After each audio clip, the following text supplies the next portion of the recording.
This is VOA News. I'm Diane Roberts. An Egyptian-brokered ceasefire deal between the Palestinian Islamic Jihad group and Israel has been announced. The truce officially came into effect late Saturday night with an Egyptian-mediated ceasefire agreement meant to end the worst episode of cross-border fire since a 10-day war in 2021. Israel's national security advisor thanked Egypt's president for Cairo's efforts. A statement from Prime Minister Benjamin Netanyahu said Islamic Jihad also confirmed the agreement. Ukrainian President Volodymyr Zelenskyy was welcomed with military honors Sunday by German Chancellor Olaf Schultz as he made his first visit to Germany since Russia invaded Ukraine. Zelenskyy has been visiting allies in search of further arms deliveries to help his country fend off the Russian invasion and funds to rebuild what's been destroyed by more than a year of devastating conflict. On the eve of his arrival, which is taking place amid tight security, the German government announced a new package of military aid for Ukraine worth more than $2.7 billion, including tanks, anti-aircraft systems, and ammunition.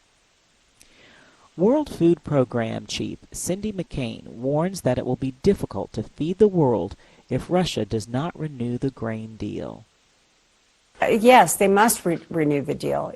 We can't possibly be able to feed the region, let alone the world, unless they do. The deal is set to expire May 18th. Her comments came during an interview on the BBC Sunday. Ukraine is a major global exporter of grain. The export agreement, brokered by the UN and Turkey last July, has allowed Ukraine to transport millions of tons of food despite the ongoing conflict. This is VOA News. Vote counting got underway on Sunday in Thailand's general election after polls closed. The election is touted as a pivotal chance for change, 9 years after incumbent Prime Minister Prayuth Chan-o-cha first came to power in a 2014 coup. The polls closed at 5 p.m. and some results were expected in early evening, with a fuller picture coming later Sunday night. Turkey's presidential and parliamentary election Sunday is predicted to be one of the closest votes in decades, and one of the most important both domestically and internationally. The poll will decide the political fate of President Recep Tayyip Erdogan, who has ruled for more than 20 years. VOA's Dorian Jones reports from Istanbul. Sunday's elections are predicted to see a record turnout in a country with one of the world's highest voting participation rates. Both incumbent President Recep Tayyip Erdogan and his primary challenger, Kemal Kılıçdaroğlu, claim the election is the most important in the country's history. In Istanbul's Kadıköy district, voting was brisk, starting when polling stations opened. The economy was the main concern for voter Mustafa, who only wanted to be identified by his first name. Economy. He said the economy is the most important. You just need to look and see everywhere how bad things are. With inflation at more than 40% and a cost of living crisis, the economy is seen as the most crucial issue for many voters. Dorian Jones, VOA News, Istanbul. The threat of the United States defaulting on its obligations looms over the upcoming G7 summit in Japan that U.S. President Joe Biden is scheduled to attend before continuing to a summit with the so-called Quad leaders in Australia. VOA's White House Bureau Chief Patsy Widakuswara has the story. The impasse over the nation's debt ceiling between House Republicans and President Joe Biden could derail Biden's plans to attend the G7 summit in Japan and the Quad summit in Australia. He is scheduled to depart May 17th. I would either have to delay my trip, not go and do it virtually, or not go. White House press secretary said Friday that Biden is expecting to go as G7 finance ministers finalize details ahead of the summit, focusing on ratcheting up economic pressure on Russia and finding alignment to counter what they call Chinese economic coercion. Patsy Widakuswara, VOA News at the White House. Cyclone Mocha began to crash ashore at the Bangladesh-Myanmar border on Sunday.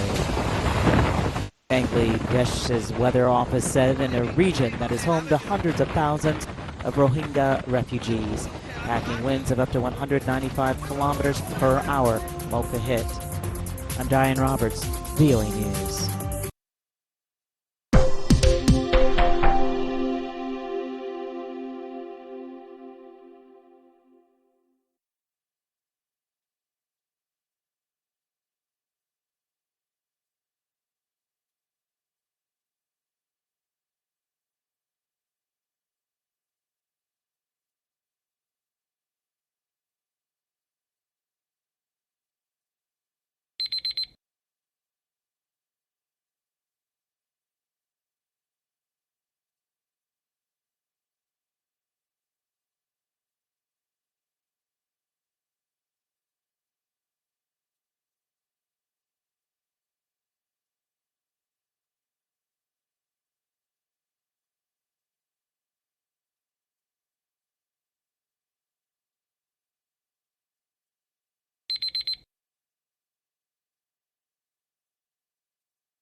Thank you for watching.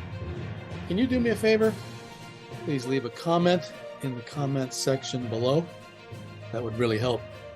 Thank you, and see you again soon.